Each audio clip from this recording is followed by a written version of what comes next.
mana politisi, mana artis, mana kiai, mana guru ngaji, mana dokter. Ini sudah nggak jelas sekarang. Bismillahirrahmanirrahim. Bersama saya Syarif Rahmat, kita bertemu di acara Obrol.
Assalamualaikum warahmatullahi wabarakatuh.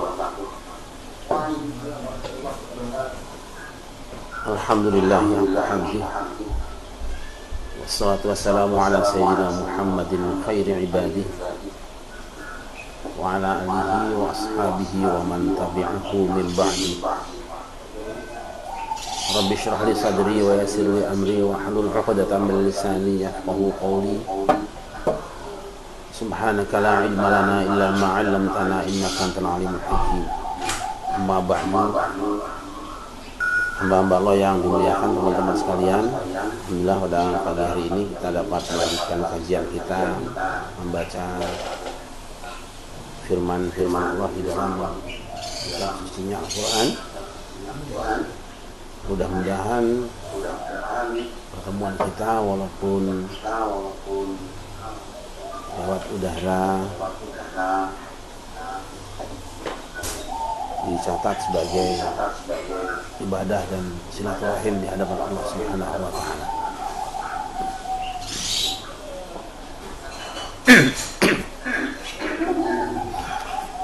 Kali ini kita akan kembali membaca surat Al-Hajj ayat 1 dan ayat 2. Silahkan bagi teman-teman di diaman masing-masing untuk membuka Al-Qur'annya. Kita baca dari awal Hajj. A'udzu billahi minasy syaithanir rajim. Bismillahirrahmanirrahim. Ya ayyuhan nasu ittaqu rabbakum إن زلزلة الساعة شيء عظيم يوم ترونها تذهل كل مرضعة عما أرضعت وتضع كل ذات حمل حملها وترى الناس سكارى وما هم بسكارى ولكن عذاب الله شديد. Ayat ini dimulai dengan kalimat ya ayyuhan nas, wahai seluruh manusia. Biasanya dalam kajian ulumul Quran atau ulumul tafsir dibedakan antara ya ayyuhan nas dan ya ayyuhalladzina amanu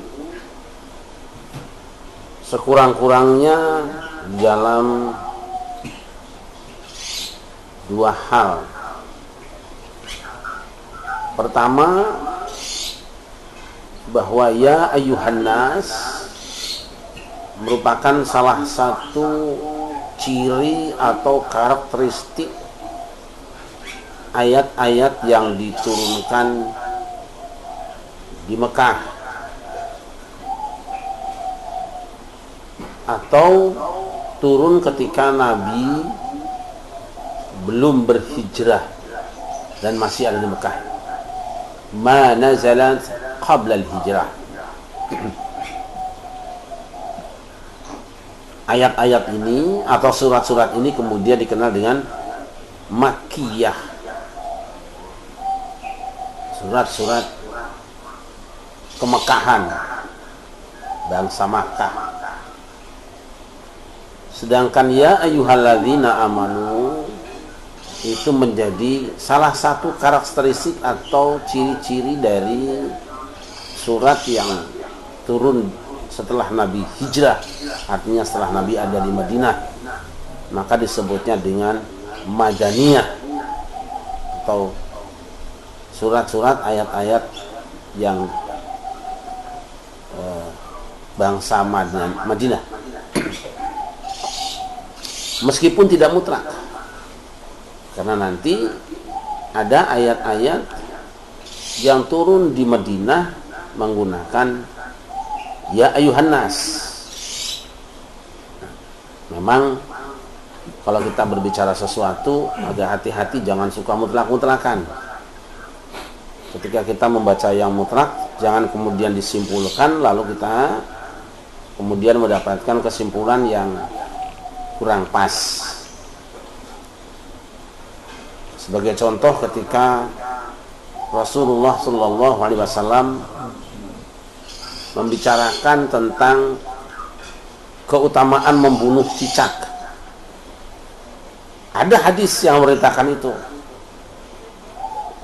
Ada pahalanya membunuh cicak. Tetapi tidak mutlak. Oleh karena itu para ulama di dalam syarah-syarah hadisnya menyebutkan bahwa yang dimaksud dengan cicak itu tidak semua cicak, tapi sebahagian cicak atau cak-cak yang memang menebarkan racun. Nah, kemudian kita pahami bahwa hadis tadi cicak secara mutlak. Nanti akan dipahami karena niat ibadah, maka kita akan membuat tim gabungan pencari cicak. Tiap hari kerjanya muter-muter rumah, mematiin cicak dengan alasan ada hadis Nabi yang menyuruh bunuh cicak.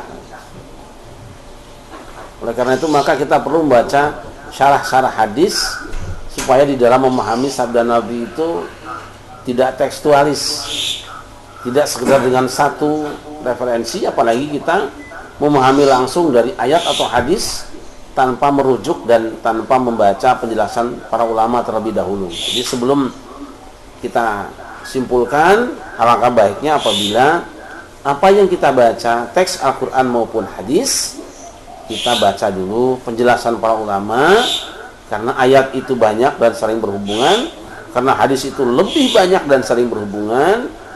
Nah, setelah membaca karya ulama, barangkali nanti kita akan punya pendapat sendiri, punya pandangan sendiri, tapi lebih baik setelah kita mengetahui bagaimana komentar para ulama tentang ayat atau hadis tersebut. Saya tidak akan melebar di sini, takut nanti cicaknya makin ramai saja ya. Saya kembali. Ya ayyuhan nas itu merupakan salah satu ciri atau karakteristik dari ayat-ayat Makkiyah. Sedangkan ya ayyuhalladzina amanu ciri-ciri atau karakteristik ayat-ayat Madaniyah.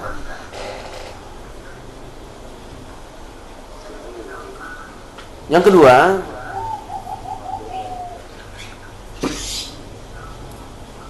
ya ayyuhan nas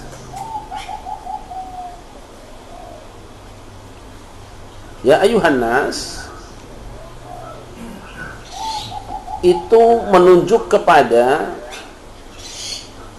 khitab diarahkan kepada seluruh umat manusia, tidak dibatasi oleh suku, tidak dibatasi oleh daerah atau wilayah, bahkan tidak dibatasi oleh agama. Artinya khitab ini ditujukan kepada seluruh manusia, lintas suku, lintas bangsa, lintas agama. Berbeda dengan ya ayyuhalladzina amanu. Ketika dikatakan ya ayyuhalladzina amanu, maksudnya adalah hanya terbatas kepada orang-orang yang sudah beragama Islam. Ya ahlul kitab, wahai ahlul kitab, itu terbatas hanya kepada orang-orang Yahudi dan Nasrani. Ya ayyuhal kafirun, qul ya ayyuhal kafirun misalnya, itu terbatas hanya kepada orang-orang kafir. Artinya isi kandungan yang ada di dalam kalimat berikutnya itu diberikan secara terbatas pada orang-orang yang disebut di awalnya. Nah, di sini yang disebut adalah ya ayyuhan nas. Ini artinya Allah sedang berbicara kepada seluruh umat manusia, kepada kelompok manusia yang berbeda, agamanya, beda sukunya, beda etnisnya, beda budayanya. Itu yang dibicarakan. Oleh karena itu nanti akan berbeda. Lanjutan kalimat ya ayyuhan nas dengan ya ayyuhalladzina amanu itu dibedakan oleh Allah. Di sini Allah katakan ya ayyuhan nasu taqu rabbakum. Hai seluruh manusia, ittaqu rabbakum. Saya akan terjemahkan dengan terjemahan yang umum saja. Bertakwalah kamu semua kepada Rabb kamu. Digunakannya adalah Rabb. Dan Rabb ini adalah peristilahan untuk menyebut dia, bukan nama dia. Gini, bahasa kitanya Rabb itu adalah Tuhan, gitu saja gampangnya. Ya. Rabb. Rabb. Kenapa digunakan Rabb kata Tuhan? Karena faktanya dalam kehidupan yang namanya anas manusia itu untuk menyatakan Tuhan itu beragam. Untuk menyebutkan Tuhan itu beragam. Tetapi ketika ya ayyuhalladzina amanu, ya di dalam surah Al-Imran, ya ayyuhalladzina amanu taqullah ittaqullah. Ini dia nih. Hai orang-orang yang beriman, bertakwalah kamu Allah kepada Allah, bukan Rabb lagi. Tapi sudah menunjuk kepada nama dia, nama zat, ismud zat. Karena ini lingkupnya orang-orang yang beriman. Inilah bahasa pergaulan. Ini bahasa kebinekaan. Al-Quran itu sudah mengajarkan kebinekaan. Ketika engkau duduk bersama orang-orang yang berbeda agama, gunakan bahasa yang tidak dirasa mengusir orang lain dalam pembicaraan itu.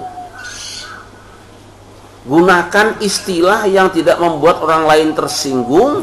Gunakan istilah yang tidak membuat kamu dilihat sebagai orang yang eksklusif memisahkan diri pada kamu kumpul.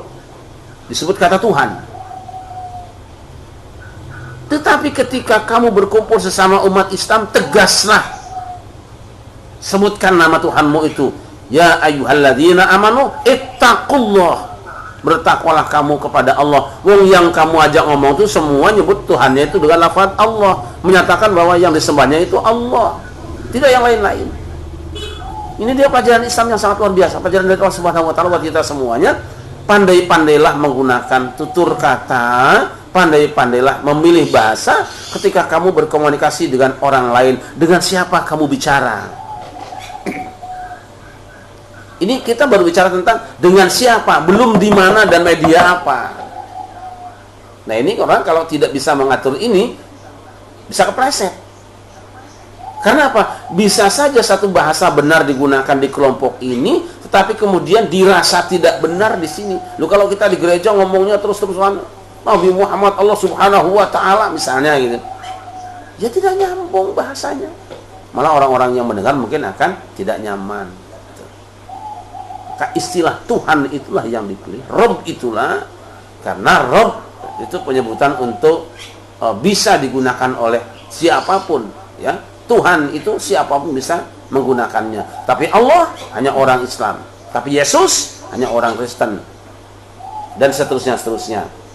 Nah, ini jadi kalau bicara dengan ngobrol dengan orang itu, dengan siapa bicara, di mana bicara itu hati-hati, jangan sampai kita kemudian salah bicara kemudian jadi pembicaraan orang. Jadi itu. Ini yang pertama, hamba yang dimuliakan. Karena di Indonesia, saya ingat dari zaman Pak Soeharto dulu, beliau selalu kita bersyukur pada Tuhan yang Maha Esa. Karena yang diajak bicara itu lintas agama. Tapi kalau di pengajian majelis taklim, ya Allah, walaupun nyebut Tuhan bagi orang Islam, ya dia juga tujuannya. Dan ketika disebut Allah, dia juga tujuannya. Jadi mau disebut Allah boleh, Rob juga boleh. Tetapi khitab dalam Al-Quran mencontohkan bahwa ketika bicara dengan sama orang yang beriman, sebutlah nama Allah. Tapi ketika lintas agama berkumpul, sebut saja Rob Tuhan. Aman. Karena semua bertuhan, tetapi tidak semua mengakui Allah sebagai Tuhannya.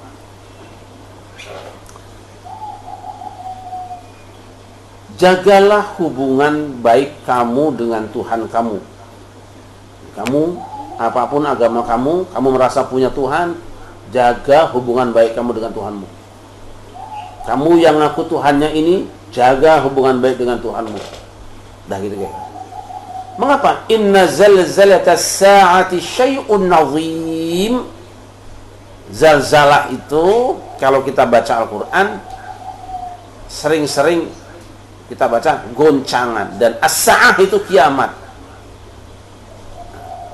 Ya, zulzilu zilzalan syadida itu untuk menggambarkan satu kondisi di mana umat manusia itu digoncang dalam peperangan. Nah, perang itu zalzalah, az-zalzalah. Idza zulzilatil ardu zilzalaha, ketika bumi digoncang itu zalzalah, juga goncangan. Nabi sendiri pernah mengatakan bahwa kekacauan, situasi yang kacau itu disebut dengan zalzalah. Misalnya ketika beliau mengatakan tentang satu kaum yang akan datang di Najd nanti, di mana Rasul pernah berdoa kepada Allah, Allahumma barik lana fi syamina wa yamanina. Ya Allah, berkahi Syam dan Yaman kami. Kemudian para sahabat meminta, wa fi najdina ya Rasulullah, berkenan kiranya engkau doakan berkah juga untuk Najd kami wahai Rasulullah. Setelah 2 kali 3 kali, kemudian Rasul mengatakan,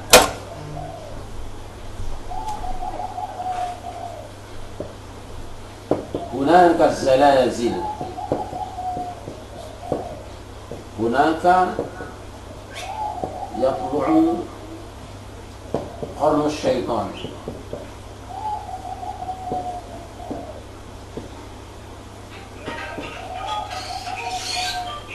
Hunaka zalazil, hunaka yatlu'u qarnu syaitan. Tidak.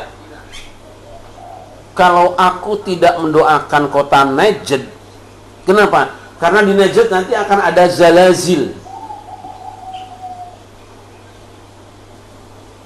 Dan di sanalah muncul tanduk setan. Zalazil itu adalah zalzalah. Zalzalah di sini adalah kekacauan umat Islam yang terjadi di akhir zaman.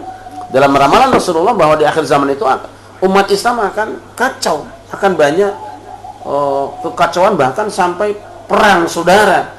Nah, itu dari mana? Sumbernya dari Najd. Nah, itu disebutnya dengan zalazil. Ini hadis sahih riwayat Al-Bukhari bersumber dari Ibnu Umar radhiyallahu anhu. Jadi zalazil, zalzalat as-sa'ah, zalzalah tidak harus berarti dalam pengertian kiamat. Nah, kata as-sa'ah juga tidak selamanya berarti kiamat, meskipun mayoritas ulama di ayat ini mengatakan bahwa yang dituju dengan zalzalat as-sa'ah adalah goncangan alam saat terjadinya hari kiamat. Tetapi dia juga bisa dipahami dengan makna yang lain, satu kekacauan. Dan as-sa'ah itu juga tidak selamanya diartikan kiamat. Misalnya idza wudi'atil amanah ala ghairi ahli fantadhiris sa'ah. Apabila amanah disampaikan kepada bukan ahlinya, tunggu as-sa'ah, bukan tunggu kiamat. Langsung tunggu kiamat selesai. Tunggu kehancurannya. Jika orang satu perbuatan, satu aktivitas dikerjakan oleh bukan ahlinya, ya hancur. Nah, as-sa'ah di situ ada kehancuran, situasi yang tidak baik, yang tidak diharapkan oleh orang yang melakukannya. Nah, inna zalzalatas sa'ati, sesungguhnya goncangnya as-sa'ah. Saya akan memaknai dengan makna yang umum yang diambil para ulama, bahwa yang dimaksud dengan zalzalatas sa'ah adalah goncangan kekacauan yang terjadi pada saat datangnya hari kiamat. Itu syai'un azim, sesuatu yang menyeramkan, sesuatu yang menakutkan. Azim itu sesuatu yang menakutkan, agung, besar dirasa, menakutkan sekali. Hari kiamat itu hari yang sangat menakutkan, mengerikan. Kalau disebut dengan azim, terjemahannya memang agung, tapi itu karena dihubungkan dengan satu kondisi tidak baik, maka biasanya orang terjemahkan dengan sesuatu yang mengerikan atau menakutkan atau menyeramkan. Kita akan ambil dalam makna pertama. Apa cirinya? Yauma tarawunaha, kamu wahai manusia semua pada hari itu akan menyaksikan, akan melihat zalzalat sa'ah itu. Tadhalu kullu murdi'atin amma arda'at, setiap wanita yang menyusukan anaknya akan melupakan anak yang disusukannya.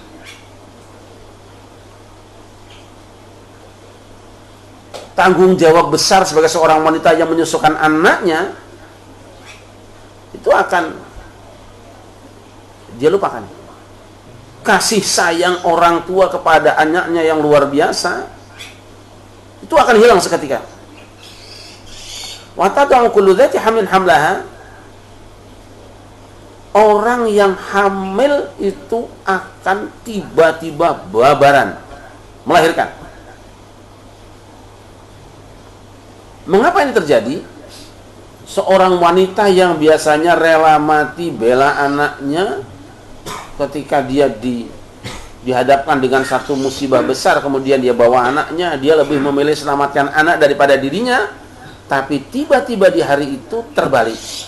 Dia tidak lagi menyusukan anaknya. Saking apa? Saking beratnya zalzalat as-sa'ah itu. Jadi kasih sayang pada anak itu tertutup dengan kepanikan itu, dengan kondisi chaos yang luar biasa saat itu. Nah, kemudian orang yang hamil tiba-tiba lahir keluron, kalau bahasa kitanya itu apa namanya, keguguran. Kalau istilahnya itu apa,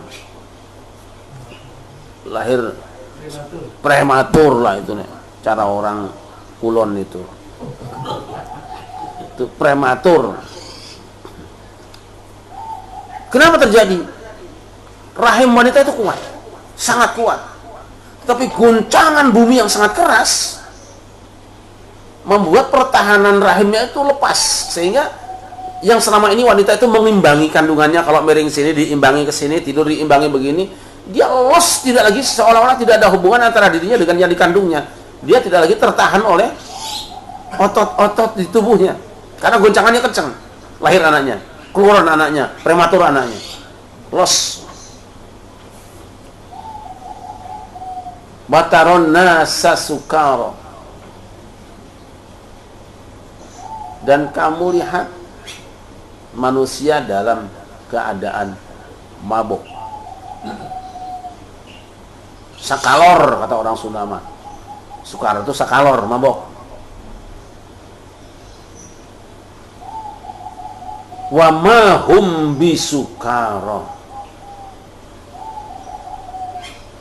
dan sebetulnya mereka itu tidak mabuk. Minuman keras tidak, miras juga tidak, narkoba juga tidak, minum jenuh juga tidak, kembang kecubung juga tidak. Mereka tidak ada yang secara teori menimbulkan mabuk. Tidak ada minuman yang kalau diminum bisa mabuk, tidak ada makanan, tidak ada apapun yang membuat dia mabuk, tidak ada yang diisap membuat dia mabuk.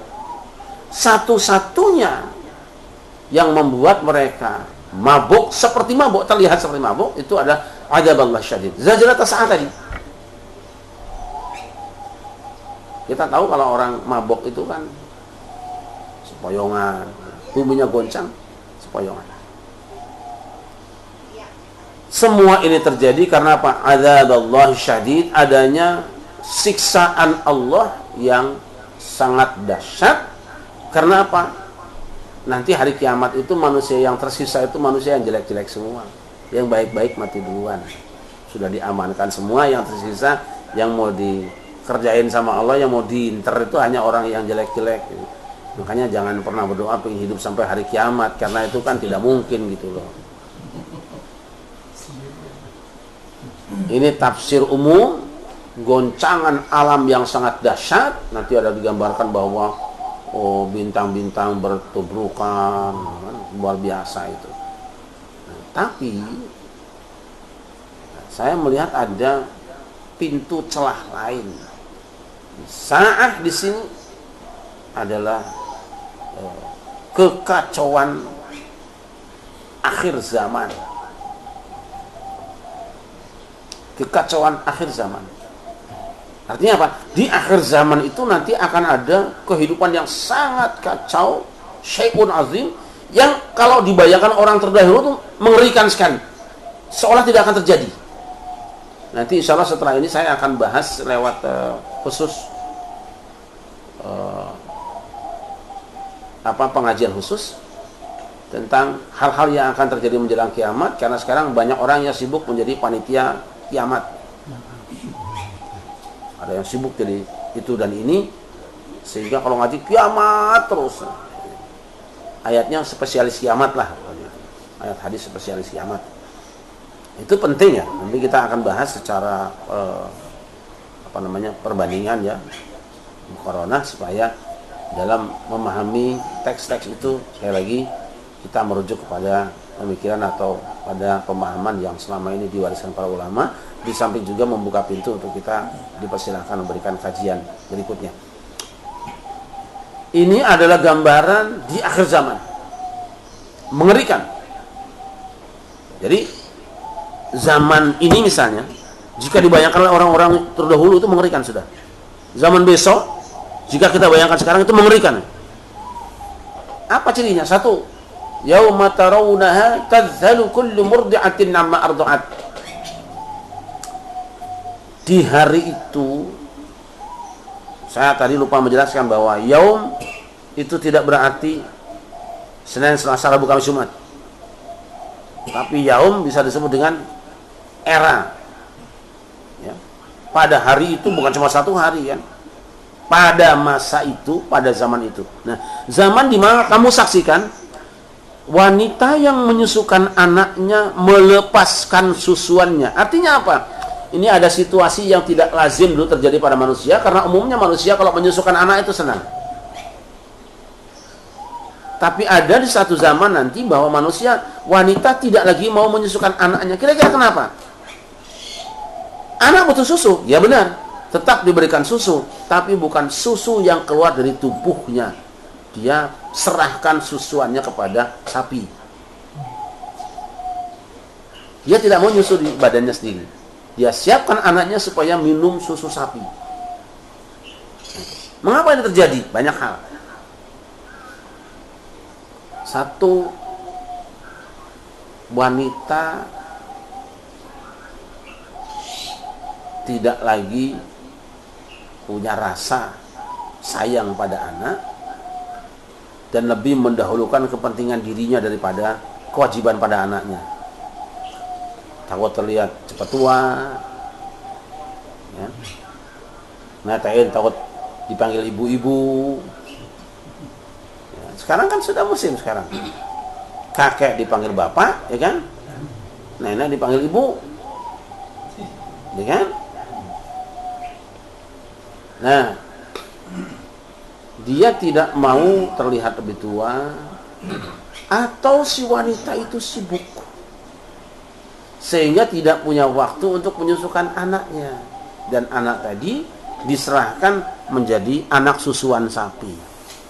Nah, dia lupa dua yang lupa. Satu, anak yang menyusuk pada dirinya itu sebetulnya sedang mencabut penyakit dari dirinya, karena wanita yang tidak mau menyusukan anaknya rawan dia kena penyakit kanker payudara. Kenapa? Dia nyimpen barang sama seperti orang yang tidak membayar zakat, tidak memberi infak dari harta-hartanya. Dia simpan jadi penyakit. Sama dengan orang yang punya ilmu tapi tidak mengajar, dia simpan. Dia wajib bersedekah, dia wajib mengajarkannya, dia simpan, jadi penyakit dalam dirinya. Nah, wanita yang tidak mau menyusukan anaknya itu sama dengan orang yang tidak mau membayar zakatnya. Dia sudah siapkan. Lain lagi dengan wanita yang memang misalnya susunya tidak subur, itu boleh saja. Nah, satu itu. Jadi wanita yang tidak mau menyusukan anaknya sebetulnya dia sedang mendaftarkan diri untuk menjadi wanita yang punya kanker payudara. Pada haknya anak adalah haulaini kamilaini, menyusukan anak selama 2 tahun. Maka saya selalu pesan pada anak-anak saya, dan selama 2 tahun anak jangan berhenti nyusu terus. Meskipun sudah kecampuran makanan yang lain, nyusu tetap berlangsung. Tapi itu hak dia. Nanti kita akan bertemu dengan hukum fikih. Udah nggak akan saya bahas dulu karena itu urusan fikih tentang penyusuan anak. 2 tahun. Nah, wanita tidak lagi mau menyusukan, kemudian disusukan pada sapi. Dampak yang kedua, wanita secara tidak sadar sedang membentuk karakter anak dengan karakter sapi. Kenapa? Darah daging itu dibentuk dari air susu. Kan ada lagunya tuh. Darah dagingmu dari air susunya. Itu dia. Bayangkan kalau manusia dibentuk dengan susu kambing, susu sapi, kemudian jadi dagingnya, dari darah dagingnya. Itu akan membentuk karakteristik dari kecenderungannya. Makanya nanti kalau melihat rumput, dia semangat. Kalau melihat pengajian, dia ingin buru-buru pulang. Karakter hewannya itu akan nempel. Saya kira urusan teman-teman di rumah sakit lah. Kalau kajian kesehatan bukan urusan saya. Ulil amrinya itu para dokter lah. Yang kedua, wa tad'u kullu dzati hamlin hamlaha. Wanita yang hamil melahirkan kandungannya. Artinya apa? Jangan dipahami bahwa ini goncang langsung brojol, itu bukan. Tetapi apa? Tetapi ada satu kondisi di mana kaum wanita tidak lagi mau melahirkan secara normal, dan ada wanita yang tidak mau punya anak, maka dia gugurkan kandungannya. Kenapa? Nah, banyak hal. Satu, belum siap jadi ibu. Loh, kok nggak siap jadi ibu? Karena dua. Satu, tidak siap secara ekonomi. Yang kedua, malu anaknya bukan hasil kawin yang sah. Ini menggambarkan satu situasi yang azim, yang mengerikan. Sulit ekonomi, rusaknya akhlak pergaulan manusia. Tapi Quran sudah nyebut ini. Jadi apa yang terjadi hari ini bukan hal yang aneh. Kata Quran, siapa yang baca Quran dia, benar, shadaqallahul azim. Jadi sulit ekonomi menyebabkan wanita tidak berani punya anak karena takut orang iso ngempani bocah. Kemudian rusak mental karena sang wanita malu, ini anak ora jelas sopo bapaknya. Tuh. Jelas bapaknya tapi belum kawin. Ini kondisi di mana zaman yang mengerikan itu, pergaulan begitu bebasnya. Nabi sendiri pernah meramalkan bahwa nanti di akhir zaman itu umat ini akan ada yang kembali mengikuti perilaku generasi terdahulu apa. Sampai-sampai sekiranya ada lau anna ahadahum jama'a amratahu bitfariq la fa'altumuhu. Ya kan? Dulu orang-orang dulu tuh ada yang menjima istrinya di tengah jalan. Nanti di tengah kamu juga ada. Dulu zaman dahulu perilaku manusia berhubungan badan laki perempuan di tengah jalan, la fa'altumuhu kata Nabi, nanti di tengah kamu juga akan ada yang melakukan itu. Sudah kan? Begitu rusaknya pergaulan bebas. Walau anna ahadahum dakhala juhra dabbin. Kalau saja di antara ahlul kitab dulu, orang-orang terdahulu ada yang masuk lubang biawak, kamu juga melakukannya. Artinya apa? Semua yang pernah dilakukan orang-orang terdahulu yang buruk-buruk, di tengah umatku akan dilakukan semuanya. Apa yang tidak ada hari ini? Watarun nasa sukara. Dan yang ketiga, kamu lihat umat manusia itu mabuk. Kita lihat mabuk. Mabuk itu apa sih? Keadaan manusia yang tidak normal. Secara fisik dia utuh. Tidak ada yang kulitnya yang lecet, tidak ada matanya yang buta, tidak ada kupingnya budak, dia normal. Tetapi kelengkapan lahiriah ini kemudian tidak dilengkapi dengan kelengkapan batiniah. Karena apa? Otaknya rusak. Karena nanti dalam fikih orang mabuk itu dibedakan hukumnya dengan orang yang tidak mabuk. Orang mabuk tidak dalam keadaan normal, tidak normal dia. Kalau tidak normal, bicaranya ngaco. Kalau tidak normal, badannya sempoyongan. Kalau tidak normal, salah masuk ruangan. Orang mabuk itu. Orang mabuk itu begitu. Udah kamar emaknya dimasukin. Di zaman akhir ada kondisi seperti ini. Artinya apa?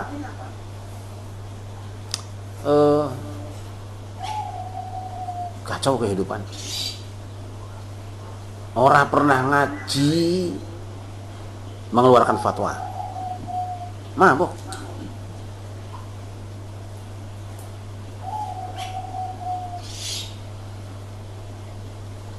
Baca Al-Quran tidak lancar, bicara tafsir.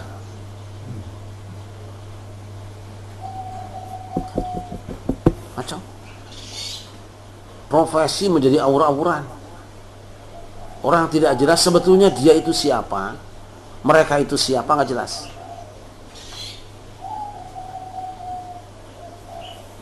Wa ma hum bisukara. Sebetulnya mereka tidak mabuk. Normal. Lalu yang membuat mereka seperti itu azaballahi syadid, karena adanya siksa Allah yang pedih. Artinya apa? Ada satu situasi yang oleh Allah bikin dirasakan oleh manusia sebagai siksaan, penderitaan yang Allah timpakan pada mereka. Kehidupan yang serba sulit yang juga diakibatkan oleh perbuatan mereka, sehingga membuat mereka itu menjadi seperti orang-orang mabuk.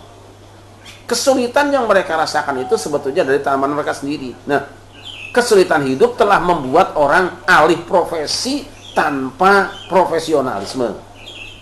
Ayo sekarang, mana politisi, mana artis, mana kiai, mana guru ngaji, mana dokter, ini sudah nggak jelas sekarang. Bukan sekarang, maksudnya diramalkan begitu terjadi kata ayat. Coba, malah di zaman itu bisa jadi nanti ulama-ulama tidak diundang ngaji, yang diundang ngaji malah orang yang mulutnya jauh dari cara ulama. Kalau dulu ulama mengajarkan tata krama yang baik, nanti yang diundang itu yang caci maki, itu yang laris.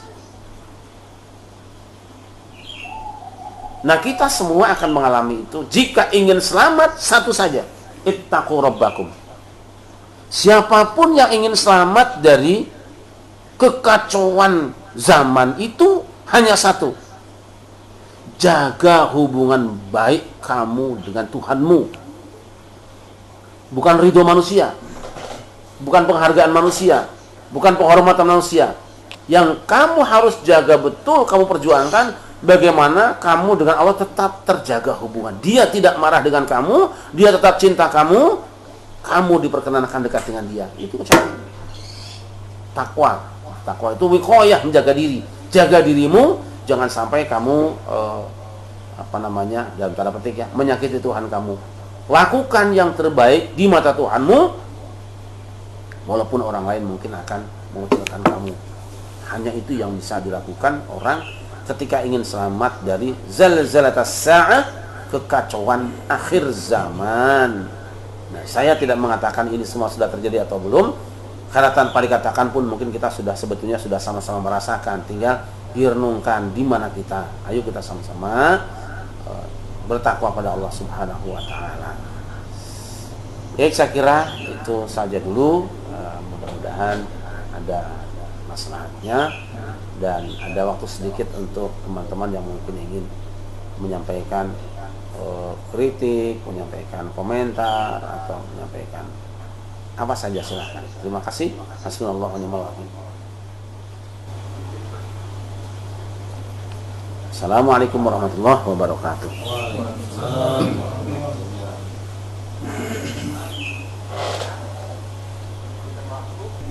Baik, sekira kalau sudah tidak ada lagi, insyaallah kita bertemu pada hari Sabtu yang akan datang. Saya ingin mengucapkan terima kasih pada Pak Haji Ma'ali dan Pak dari Cimone yang berkenan hadir, juga teman-teman yang lain yang menyempatkan untuk berada di rumah kami, walaupun terbatas hanya 5 orang karena memang harus tetap jaga jarak. Terima kasih buat teman-teman semua yang berkenan bergabung. Semoga Allah mempersatukan kita dalam kebaikan dan kebajikan. Al-Fatihah.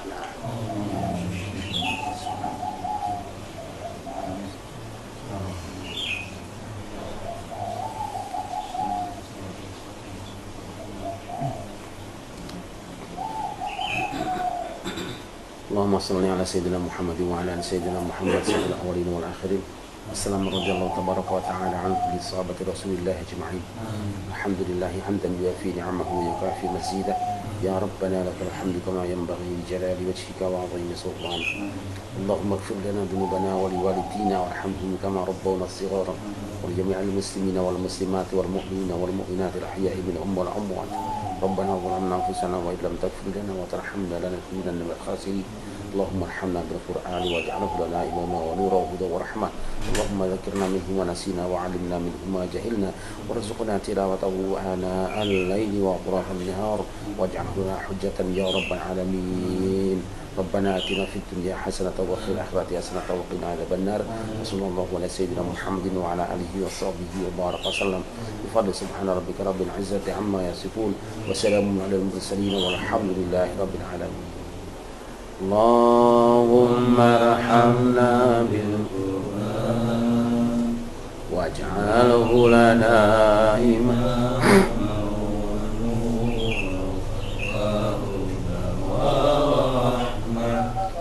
اللهم ذكرنا منه ما نسينا وعلمنا منه ما جهلنا وارزقنا تلاوته آناء الليل وأطراف النهار واجعله لنا حجة يا رب العالمين.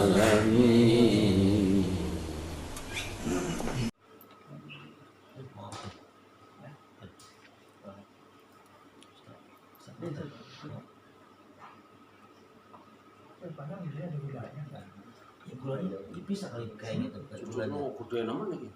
Masya Allah, cucunya gede amat. Berpanjangnya ada Cucu corona. atau dipisahnya ada. Ini deh. Di mana? Ya, Gulanya biasanya ada. Ada di Gulanya ada dapat.